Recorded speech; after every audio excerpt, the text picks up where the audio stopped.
বিয়াৰ পিছত যেতিয়া মই ফুলশয্যা ঘৰত প্ৰৱেশ কৰিলোঁ, তেতিয়া মোৰ পত্নীৰ মুখৰ পৰা শুনিব পালোঁ, তাই ধৰ্ষিতা। কথাটো শুনি যিকোনো ল'ৰাৰে কিছু সময়ৰ বাবে পৃথিৱীখন লুটি খাই যাব। কিন্তু মই অকণো বিচলিত নহ'লোঁ। সাধাৰণতে ফুলশয্যাৰ ৰাতি সকলোৱে সিহঁতৰ ভৱিষ্যত জীৱনৰ কথা পাতে, কিন্তু মোৰ পত্নীয়ে তাই ধৰ্ষণ হোৱাৰ কথা পাতিছে। মই ইচ্ছা কৰিলে তাইক তেতিয়াই পিতৃগৃহলৈ ঘূৰাই পঠাব পাৰিলোঁ হয়, কিন্তু সেইটো নকৰিলোঁ, কাৰণ তেনে কৰিলে ছোৱালীজনীয়ে সকলো পুৰুষ জাতিকে জন্তু বুলি ভাবিলে হয়। মই তেতিয়াহে বিচলিত হ'লোঁ, যেতিয়া জানিব পাৰিলোঁ এটা মানুহৰূপী জন্তু কেৱল মাত্ৰ তাৰ পুৰুষত্বৰ চাহিদা পূৰণৰ বাবে এজনী ছোৱালীৰ সতীত্ব হৰণ কৰিছে। মই সেই ৰাতি ভাবি লৈছিলোঁ, মোৰ বাবে যদি এটা মানুহে তাৰ শেষ হৈ যোৱা জীৱনটোক নতুনকৈ সজাব পাৰে, তেনেহ'লে দোষ কি?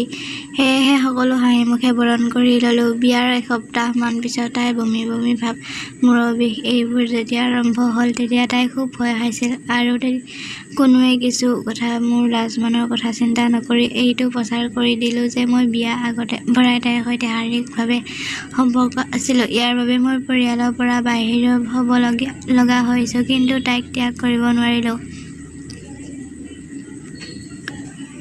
মোৰ প্ৰতি ৰাতিয়ে তাই খুব কান্দি থাকে যে মই যদি কোনো এদিন তাইৰ কাষত নাথাকোঁ, তেতিয়া তাইৰ কি হ'ব? তেতিয়া মই তাইৰ চকুত পানী মুচি দি বুকুত সাবটি কৈছিলোঁ, মই আছোঁতো পাগলী, আৰু সকলো সময়ত এইভাৱে তোমাৰ কাষত থাকিম। তেতিয়া তাই অকণ সাহস পাইছিল। এদিন তাই মোক কৈছিল যে তাই মোক ঠগোৱাৰ পিছতো মই কিয় তাইৰ লগত বন্ধুৰ দৰে আচৰণ কৰোঁ। উত্তৰত মই কৈছিলোঁ, তাই কাৰোবাক বিশ্বাস কৰাত ঠগাইছিল। সেইটো আছিল তাইৰ নিয়তি, আৰু মই সেই নিয়তিক মুচি দিব বিচাৰিছোঁ। তাইৰ সন্তানটোক নষ্ট কৰিব বিচাৰিছিল। কিয় মই মানা কৰোঁ, কাৰণ সকলোখিনি মই মানি লৈছোঁ, ঘৰৰ পৰা বাহিৰ পৰ্যন্ত হৈছোঁ। তেনেহ'লে এটা নিষ্পাপ শিশুৱে কি দোষ কৰিছে যে পৃথিৱীৰ আলোক দেখাৰ আগতেই সি বিদায় ল'ব লাগিব? সেয়ে আৰু বাচ্ছাটো নষ্ট কৰিব নিদিলোঁ।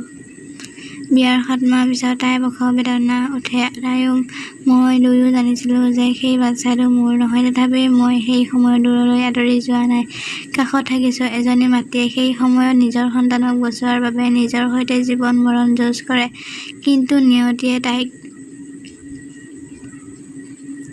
পুনৰ ঠগিলে। বাচ্ছা জন্ম হ'ল ঠিকেই, কিন্তু এটা মৃত সন্তান জন্ম হোৱা কি যে বেদনা, সেইটো কেৱল এগৰাকী মাতৃয়েহে জানে। ইয়াৰ পিছত চাওঁতে চাওঁতে 5টা বছৰ পাৰ হৈ গ'ল। আজিলৈকে তাই আৰু মাতৃত্বৰ গৌৰৱ অৰ্জন কৰিব নোৱাৰিলে।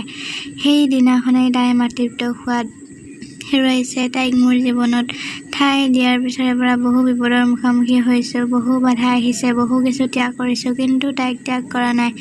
তাই জীয়াই থকা মূল খুঁটিটোৱেই যিহেতু মই গোটেই দিন ৰাতি যেতিয়া কাম কৰি মৃতপ্ৰায় শৰীৰ লৈ ঘৰলৈ উভতো,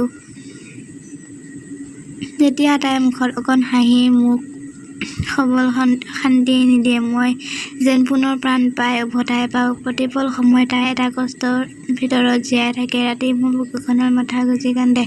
কান্দি কান্দি যেতিয়া মোৰ গেঞ্জী ভিজাই দিয়ে, তেতিয়া মই তাইক সাহস দিওঁ, নতুন এটা স্বপ্ন দেখুৱাওঁ। হাজাৰ বেদনা বুকুত চপাই লৈ তাইক অলপ হাঁহি আনন্দ ৰখাটোৱেই মোৰ দৈনিক কাম। এইদৰে তাইক ভালে ৰখাটো এতিয়া ৰুটিন হৈ পৰিছে। ইয়াৰ মাজতে ছোৱালীজনী ছুইচাইড কৰিবও লৈছিল, কিন্তু নোৱাৰিলে। মই তাইক কোনোদিনে স্ত্ৰী বুলি ভবা নাই, নিজৰ পৃথিৱী বুলি ভাবি সকলো সময়তে হৃদয়ত ৰাখিছোঁ।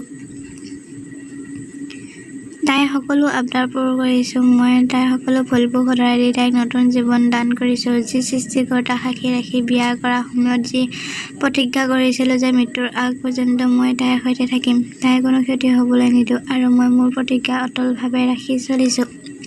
মই পিতৃ হ'ব পৰা নাই ঠিকেই, কিন্তু তাইৰ বাবে এজন শ্ৰেষ্ঠ স্বামী হ'ব পাৰিছোঁ। এয়াই মোৰ সকলোতকৈ ডাঙৰ প্ৰাপ্য।